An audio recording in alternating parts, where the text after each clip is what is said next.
The pandemic changed many people's working environment. Some are on a hybrid model, others permanently working from home remotely. So how do you nurture relationships with your colleagues working from home, and how does one advance in one's career in a virtual environment? Kirsten Joyce caught up with an expert who says you must be very deliberate about it.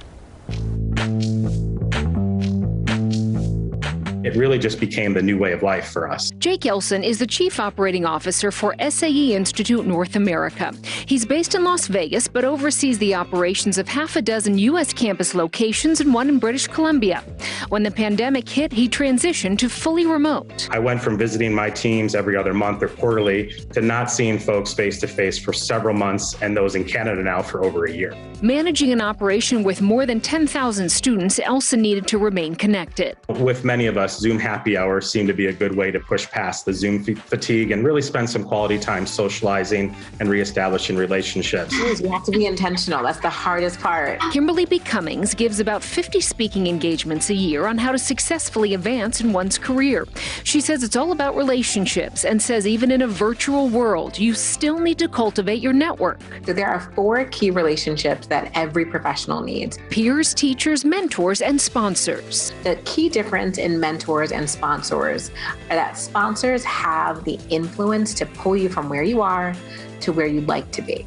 Sometimes sponsors can be mentors, but not every mentor can be a sponsor because they may not have the influence needed to help expedite your career. It's not too difficult to identify the power players in your work environment. Generally, they're the person who speaks at all the conferences.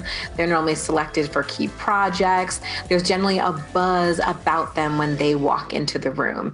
If you're unsure who that person is, I definitely would ask around. But just how do you maintain all these different relationships in a virtual working world? So when you've been in that Zoom meeting and you end 10 minutes early, who would you have walked to go get coffee with? Ask them to hop on a quick call or Slack them to keep up to date. All of the mentors who you love seeing once a month in the elevator and you had a great conversation, reach out to them to have a 15-minute check-in. Look for all those incidental moments. Elson says it was important for his colleagues to incorporate some levity as well. Friday Rockstar Bingo sessions with some of our campuses. We even during the holidays held a virtual white elephant. We really want to just provide just some fun and interactive sessions to stay connected.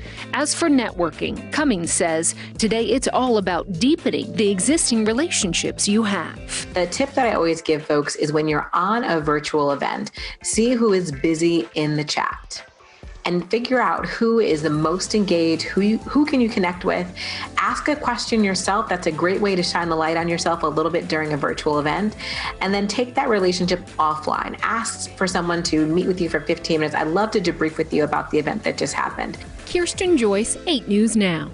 Cummings says her biggest fear is that introverts will be left behind in some aspect of virtual work. She says they will have to work even harder at initiating relationships and contacts.